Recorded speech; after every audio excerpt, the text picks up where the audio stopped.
Kau Allah Immanuel yang selalu menyertai kami semua, Yesus, sampai pada masa kesudahannya.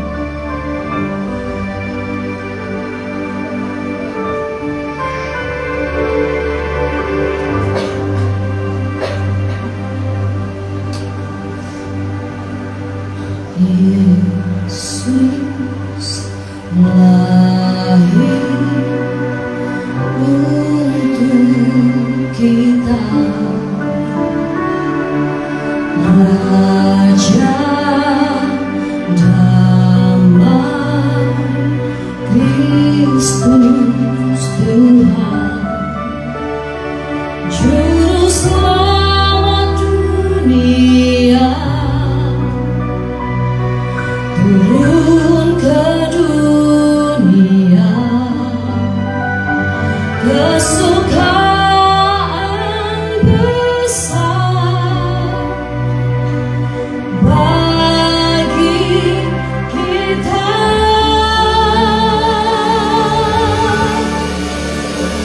Kemuliaan bagi Allah di tempat maha tinggi,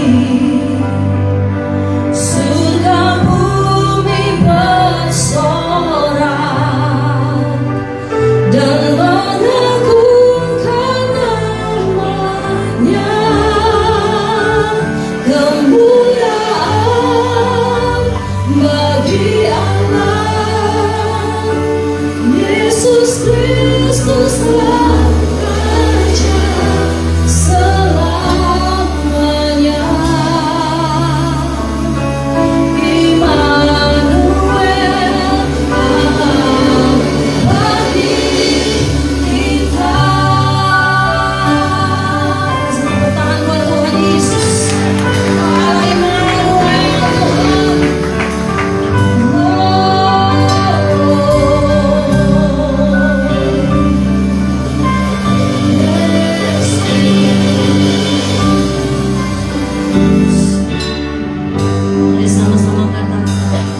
sejahtera bagi orang-orang yang berkenan kepadanya.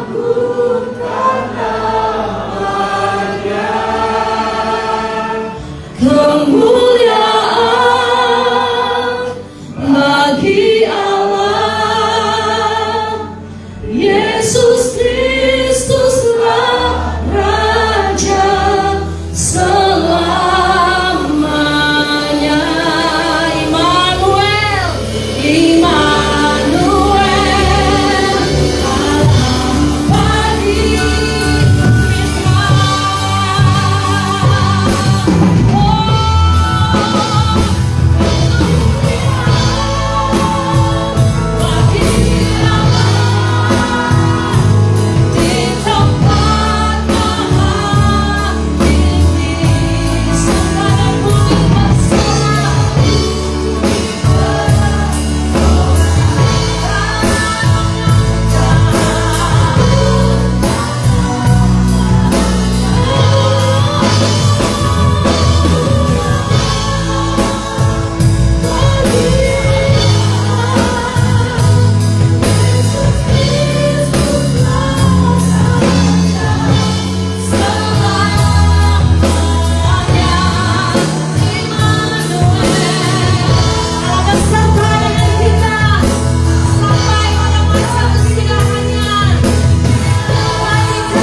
Betapa baiknya Engkau atas kami, betapa luar biasanya Engkau atas kami.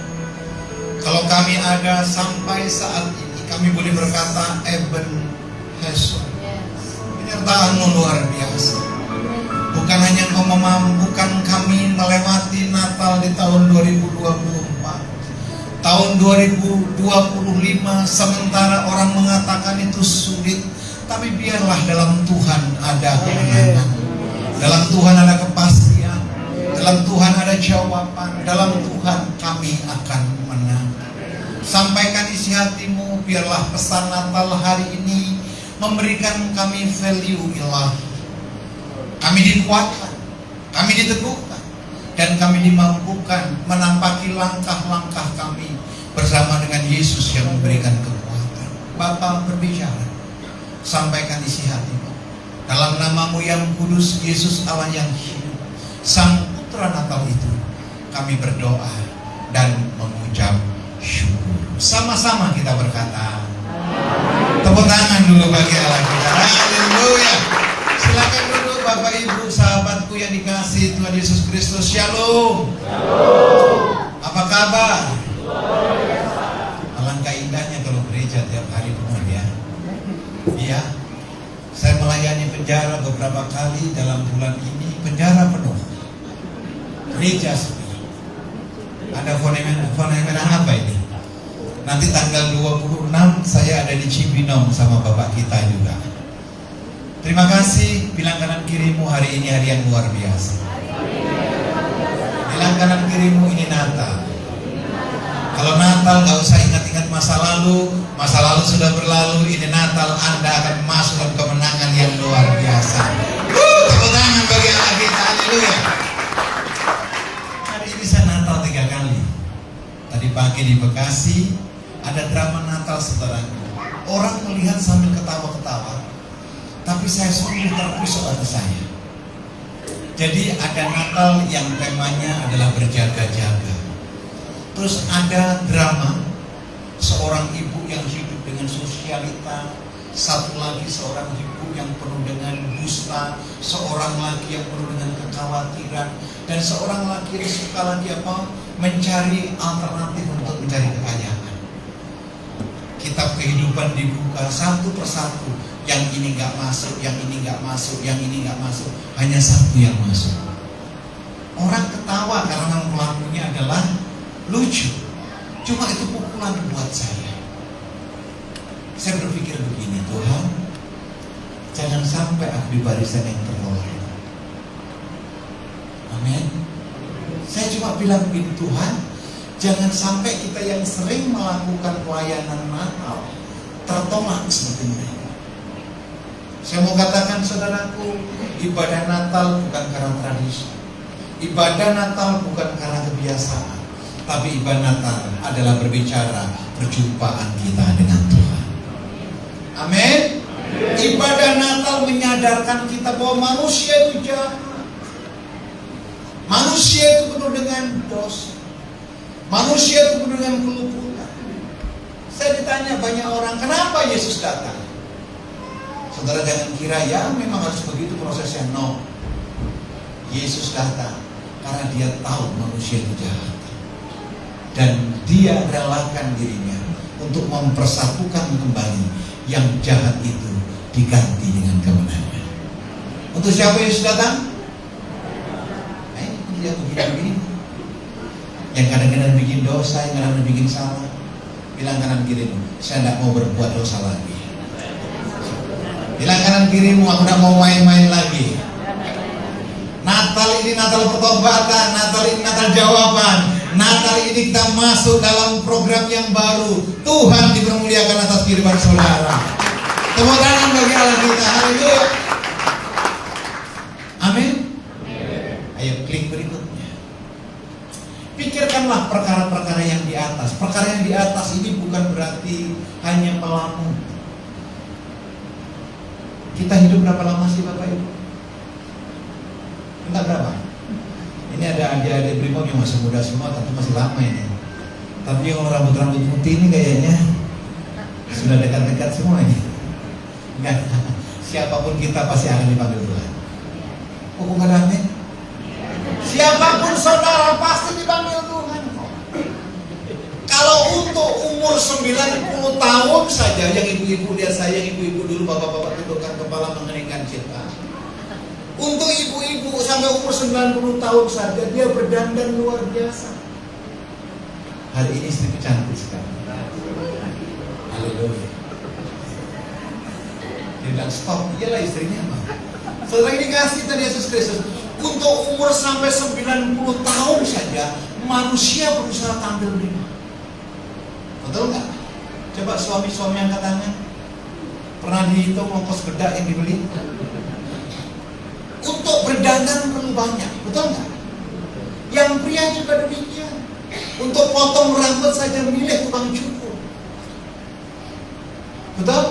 Untuk yang sementara kita habis-habisan, pertanyaannya adalah untuk hidup yang kekal. Sudahkah saudara habis-habisan di hadapan Tuhan?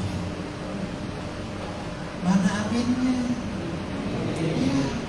Harus yang kita persiapkan bukan hidup yang sementara yang baik. Harusnya yang kita persiapkan adalah ketika kita hidup yang kekal pada nanti. Karena semua kita nggak bisa menghindar dari penghakiman. Ayatnya bilang, saya menuliskan begini. Prioritas kita saat ini adalah memikirkan perkara-perkara dari sudut pandang surga. Pak, Kalau bisnismu belum berhasil, jangan salahkan Tuhan. Mungkin Tuhan sedang mempersiapkan kita untuk masuk kemuliaan yang luar biasa. Amin. Bu, kalau anak-anakmu belum berhasil, gak usah nyalakan orang lain. Suatu ketika kau taat kepada Tuhan, anak-anakmu pasti dipromosikan Tuhan luar biasa. Amin. Ya, sudut pandang Tuhan bukan perkara-perkara yang di bumi. Tapi sadar atau tidak, manusia gampang sekali menyakiti hati orang lain. Manusia gampang sekali melukai orang lain. Harusnya selama kita diberikan kesempatan, apa yang kita tanam adalah sesuatu yang selaras dengan kehendak Tuhan. Yang setuju tepuk tangan bagi Allah. Ya, dunia ini makin tua, Bapak Ibu. Semakin kita melangkah, semakin tua kita. Tetapi yang jadi masalah apa? Banyak orang yang merasa tua tapi gak bisa berubah. Ibadah rajin, penyembahan rajin, tapi jahat jalan terus. Ada yang suka cita. Amin. Dengar dulu ya. Suatu saat kelak Yesus menyatakan kemuliaannya dalam kedatangannya yang kedua, kita pun menyatakan diri dalam kemuliaan. Pak Bu, mungkin kita nggak dihargai hari-hari sama orang lain. Nggak usah mencari penghormatan manusia, cari saja perkenanan Tuhan. Amin. Yuk. Memikirkan dan mencari perkara di atas. Kita harus menilai, mempertimbangkan dan memikirkan segala sesuatu dari sudut pandangan kekekalan dan sudut pandang surga. Memberi itu tidak populer ketika kita kekurangan. Tapi kalau engkau memberi dengan belas kasihan Tuhan, engkau berharga di mata Tuhan. Mengampuni tidak populer di dalam dunia sekarang, tetapi tetap mengampuni ketika orang menyakiti hati kita, itu sesuatu yang luar biasa. Amin. Menyembah Tuhan dengan kesungguhan tidak populer bagi orang sekuler, tetapi menyembah dengan hati yang hancur adalah sesuatu yang berkenan di hadapan Tuhan. Betul? Makanya saya berdoa tidak ada lagi orang yang main-main di dalam Tuhan. Betul? Yakobus bilang, engkau tidak tahu apa yang terjadi besok. Kalau besok kita tidak tahu, alasan apa kita tidak sungguh-sungguh dalam Tuhan. Klik berikut. Masih ada. Kita harus berpikir dan bertindak sesuai dengan pikiran dan tindakan Kristus. Melayani dengan menyenangkan hati Tuhan itu tidak pekerjaan gampang. Karena orang Kristen hari-hari ini banyak yang mengalami kontraproduktif. Melayani kalau disorot, ini hari ini saya disorot. Melayani tidak akan menjadi populer ketika kita tidak dilihat orang lain. Ingat kisah Daud. Ketika Daud diusir oleh Saul, dia pergi ke padang gurun Yehuda. Siapa yang pernah ke Israel? Oh, salah pertanyaan saya. Siapa yang rindu ke tanah perjanjian? Cepat angkat tangan. Ini Natal, malaikat sedang nulis. Haleluya. Bilang kanan kirimu, Tuhan yang kita sembah Allah yang kaya. Balas kanan kirimu, tapi kamu harus menabung. Iyalah, duit gak jatuh dari langit. Betul gak? Saudaraku, ketika saya pergi ke Israel, ketika saya pergi ke tanah perjanjian, ketika saya pergi ke Bethlehem, tapi gak tahu kenapa Alkitab bahasa Indonesia tulis Bethlehem itu rumah roti. Harusnya Bethlehem itu adalah rumah daging. Ya, itu yang benar. Rumah daging. Ketika saya pergi ke sana, saudaraku, saya sering tanya jemaat begini. Kenapa ya bayi Yesus meski dilahirkan melalui rahim Maria? Saudara jangan bilang takdir ya. Selesai saya khotbah saya turun. Kenapa Yesus dilahirkan dari rahim Maria? Kenapa bukan yang lain? Maria waktu itu masih berusia 14 tahun, masih virgin. Dan di Israel menurut hukum Yahudi, perempuan yang berumur 14 tahun diizinkan untuk menikah, diizinkan untuk bertunangan. Makanya ketika malaikat Gabriel berbicara kepada Maria, Maria sudah bertunangan dengan Ucup. Ya, kalau di Tanah Abang namanya Ucup, kalau di Israel namanya Yusuf. Betul tidak? Pertanyaannya, kenapa pakai Maria? Kenapa nggak pakai rahimnya Elizabeth? Padahal istri Nabi waktu itu adalah Elizabeth.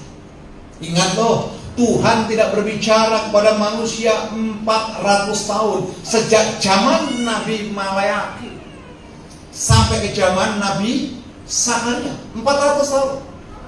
Dikatakan juga zaman Jahili, zaman kegelapan. Tetapi sekalinya malaikat Gabriel berjumpa dengan Sakaria, Gabriel bilang begini, Sakaria, istrimu akan mengandung dan engkau harus menamai dia Yohanes. Apa jawaban daripada Sakaria? Ini manusia. Saya berdoa nggak ada di tempat ini sekarang. Sakaria bilang begini, how come? Bagaimana mungkin? Istriku sudah tua, mungkin sudah menopause, mana mungkin bisa melahirkan. Karena Sakaria tidak percaya, Bapak Ibu dikasih Tuhan Yesus Kristus, dalam tugas keimamannya, Sakaria tidak lagi memikirkan hal-hal yang di atas, tetapi keraguan dia simpan. Dengar baik, ini Natal yang indah. Keraguan di hadapan Tuhan itu tidak berkenan. Amin. Bilang kanan kirimu, jangan suka ragu. Bilang kanan kirimu, jangan suka bimbang. Melangkah saja bersama dengan Yesus, kita akan melakukan perkara-perkara yang luar biasa. Yang setuju tepuk tangan bagi anak kita. Ya, saudara ini kasih Tuhan Yesus Kristus. Ingat juga kasus Ayub. Pernah baca kitab Ayub? Pernah, tapi lupa. Betul? Ayub itu garuk-garuk kepalanya. Orang bilang ke Tombe, no, Ayub itu kena kanker kulit. Saya waktu itu belum ada dokter, anak saya belum lahir. Ya tahu, kena kanker kulit. Istrinya mengutuki, anak-anaknya diambil habis. Tetapi yang luar biasa, Ayub tidak memikirkan bagaimana caranya Tuhan memproses dia, tetapi Ayub tetap berpikir perkara-perkara yang di atas. Amin. Kalau hari ini berkatmu belum maksimal, jangan putus asa. Yang terbaik Tuhan sedang siapkan. Ya, tepuk tangan boleh. Haleluya. Ya. Ayub saudara dikasih Tuhan. Ketika dia ada kontemplasi dengan Tuhan, dia memikirkan perkara-perkara yang di atas. Umur Ayub gak muda loh, di atas 100 tahun. Tapi Alkitab mencatat, sejak dia mengalami kehancuran, Ayub ditambahkan usianya 140 tahun. Keren. Dan Alkitab mencatat saudaraku, istri Ayub yang sudah tua, istri Ayub yang harusnya sudah tidak berfungsi, punya anak berapa? 10 lagi anak.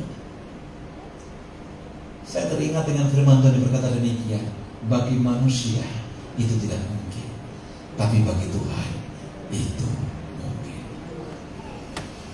Kok kayaknya wajah-wajah banyak bermasalah? Siapa yang punya masalah? Coba angkat-angkat. Ini Natal loh. Oke, ini nggak angkat tangan, kelihatan ke wajahnya juga bermasalah. Bilang kanan kiri masalahmu itu kecil. Bilang kanan kiri masalahmu itu pasti ada jalan keluarnya. Pikirkan yang di atas, perkaramu terselesaikan oleh Tuhan. Yang setuju tepuk tangan bagi Allah Tuhan. Katakan haleluya. Klik berikutnya. Saya mempersiapkan ini lama, jadi ini khotbah ada 78 more point. Kita selesai jam 9 malam sesuai dengan tutupnya Cimanggis. Saudara mau? Saya nggak mau. Nah, Bapak Ibu duduk, saya berdiri. Nanti Natal berikutnya kita sambung. Kolose pasal 3 ayat 1 dan 4 berkata demikian. Karena itu, kalau kamu dibangkitkan bersama dengan Kristus, Carilah perkara yang di atas, di mana Kristus ada duduk di sebelah kanan Allah. Ayat yang kedua, tolong baca 3-2 ya. Jadi jangan sibuk dengan urusan di bumi, sibuklah dengan urusan Tuhan. Ayat ketiga, sebab kamu telah mati dan hidupmu tersembunyi bersama dengan Kristus di dalam Allah. Ayat keempat,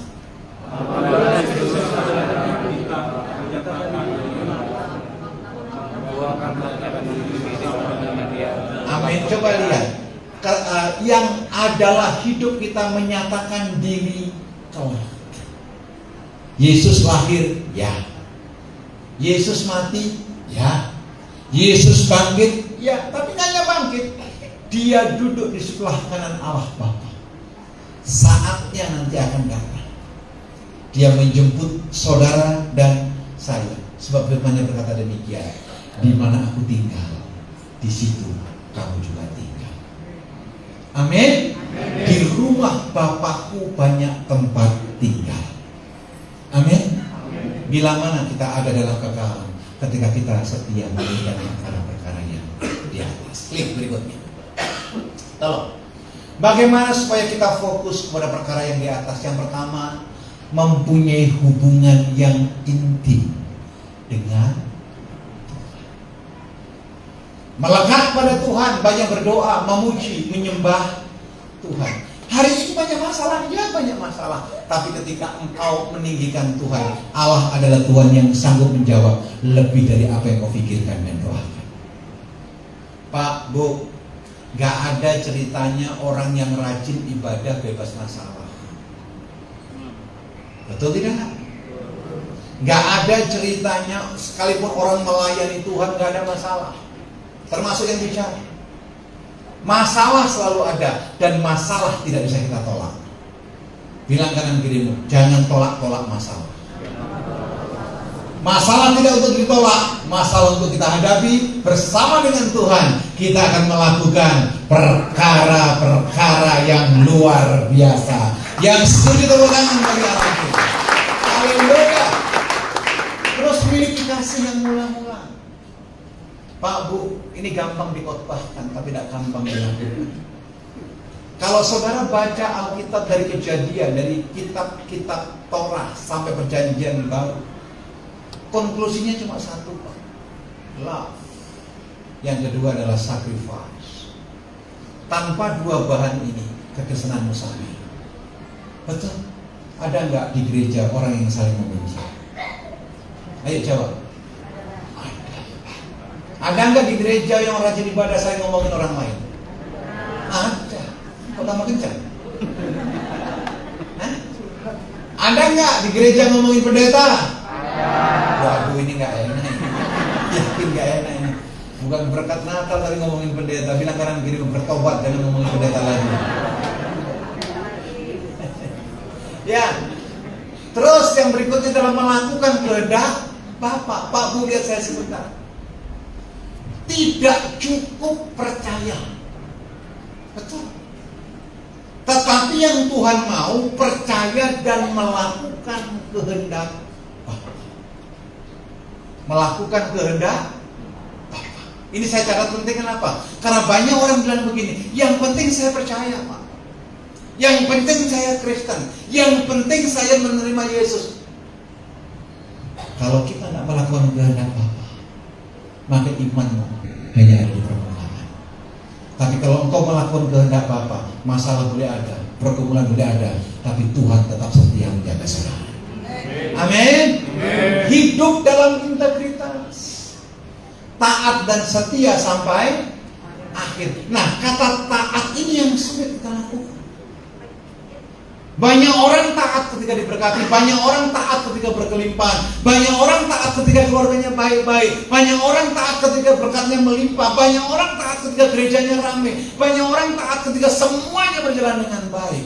Tapi masihkah kita taat ketika keadaan yang kita hadapi terjadi seperti yang tidak kita harapkan? Amin. Saya berdoa saudara setia sampai akhir, apapun situasinya, apapun keadaannya. Klik berikutnya tolong. mengasihi musuh kita dan berdoa bagi mereka. Matius pasal 3 ayat 14 berkata demikian. Ketika Yesus mendarat, ia melihat orang banyak yang dengan jumlah yang besar jumlahnya, maka tergerak hatinya oleh belas kasihan kepada mereka dan ia menyembuhkan mereka yang sakit. Menjelang malam murid-muridnya datang kepadanya dan berkata, tempat ini sunyi, hari sudah mulai malam. Suruhlah orang banyak itu pergi supaya mereka dapat membeli makanan di desa-desa. Saya percaya Bapak Ibu hafal ayat ini. Bagaimana seorang Yesus yang tidak pernah membebankan orang yang mengikuti dia. Saudara pasti dengar yang namanya Nabi Nathanael.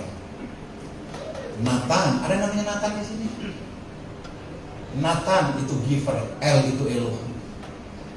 Nathanael yang tahu hukum Taurat dengan hafal, dia belajar terus di bawah pohon sudah dikasih Tuhan. Ketika dia mendengar Yesus yang lahir, Nathanael bilang begini, bukankah dia Yesus, anak tukang kayu?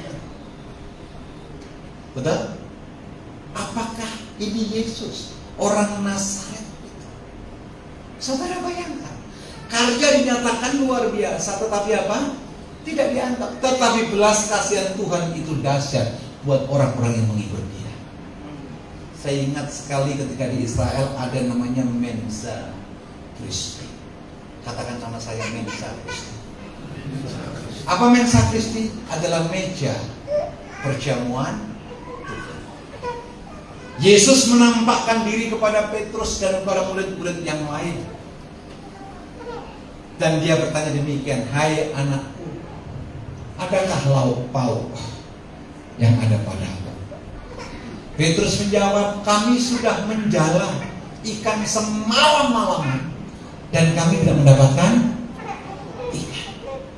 Yesus bilang begini, tolak ke lebih dalam, lemparkan jalamu sebelah kanan. Pak Bu, ini gak wajar. Di mana-mana orang melemparkan jalan sebelah kiri. Tapi karena Tuhan yang suruh, Petrus mau. Pak Bu, apapun yang Tuhan kehendaki ketika engkau melakukan dengan tulus, percayalah Allah adalah Tuhan yang bertanggung jawab. Amin. Ketika ditebarkan sebelah kanan, Alkitab dalam Yohanes pasal 20 mencatat murid-murid mendapat berapa? Berapa ekor ikan? Berapa? Oh banyak. Bagus. Ada yang jawab ada dalam Alkitab. Puji. Dia mendapatkan ikan 153 ekor dan ikannya besar-besar. Tapi ini Brimob bukan Polantas. Kalau Polantas itu harga yang paling mahal, plat nomor itu B153 GBU. Oh, kalau saya diberkati mobil nanti saudaraku, saya tulis B153 GBU. Kenapa 153? Tolong jangan dipasang. Judi online sekarang 6 tahun penjara.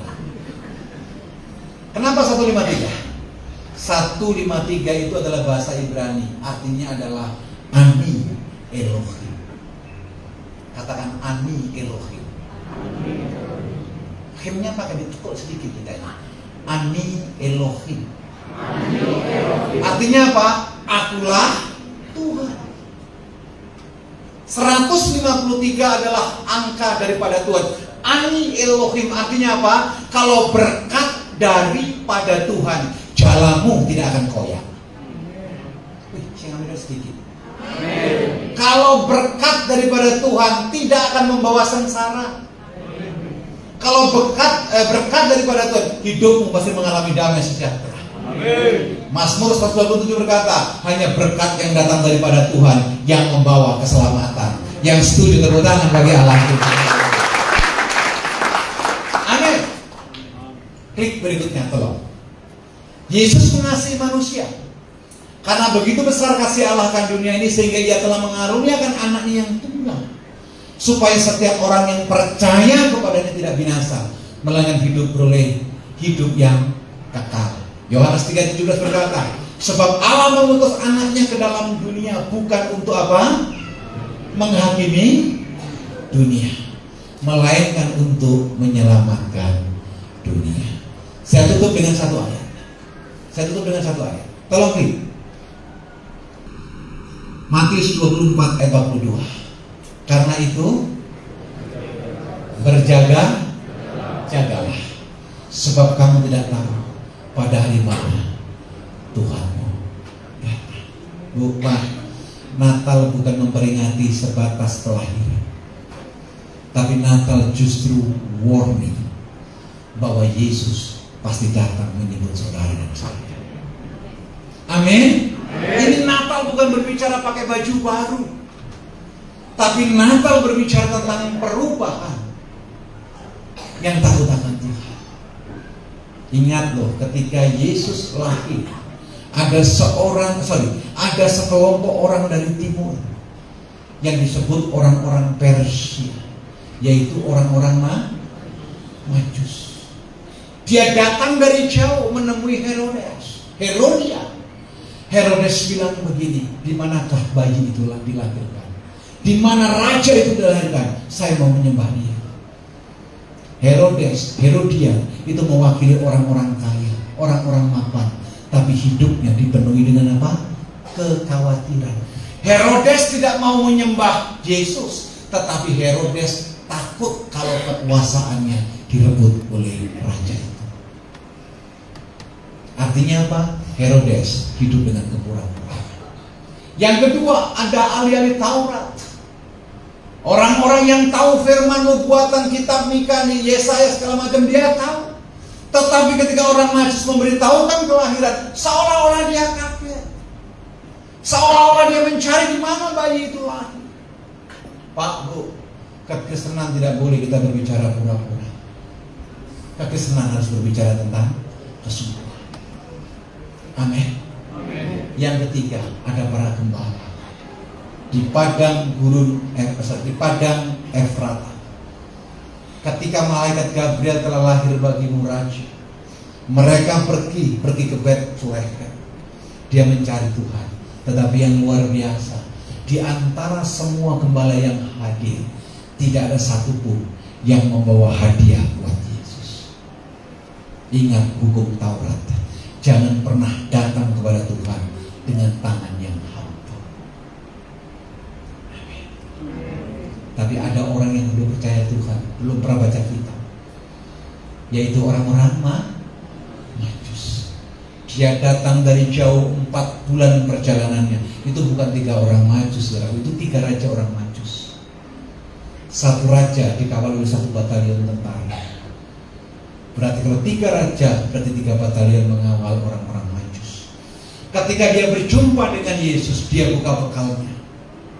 Yang pertama ada hadiah emas. Apa itu emas?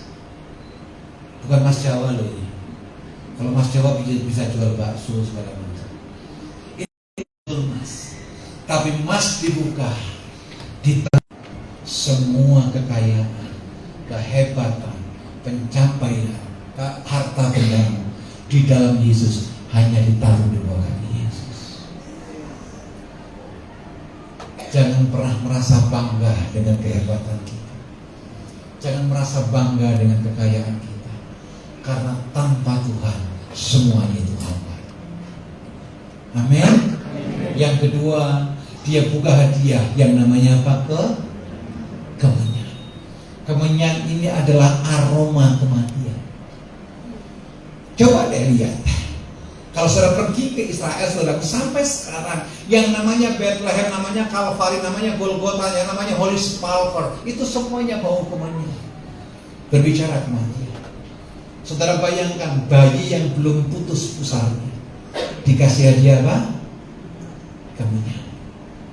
Natal berbicara, kita berani hidup, berarti dipersiapkan untuk dipanggil Tuhan. Oh, saya nggak minum masih.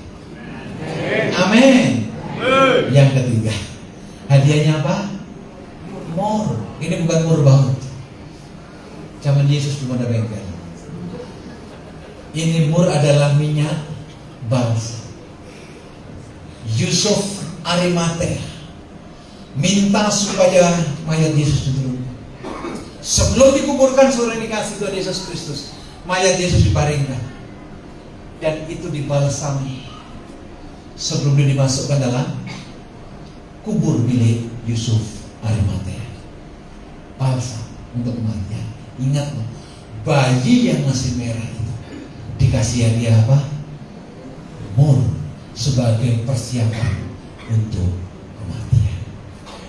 Natal meski memikirkan hal-hal yang di atas, siapapun yang berani hidup suatu saat kelak pasti akan dipanggil Tuhan. Tapi orang yang setia kepada Tuhan tidak akan pernah ditinggalkan Tuhan. Selamat Natal, Tuhan Yesus memberkati. Tepuk tangan bagi Allah.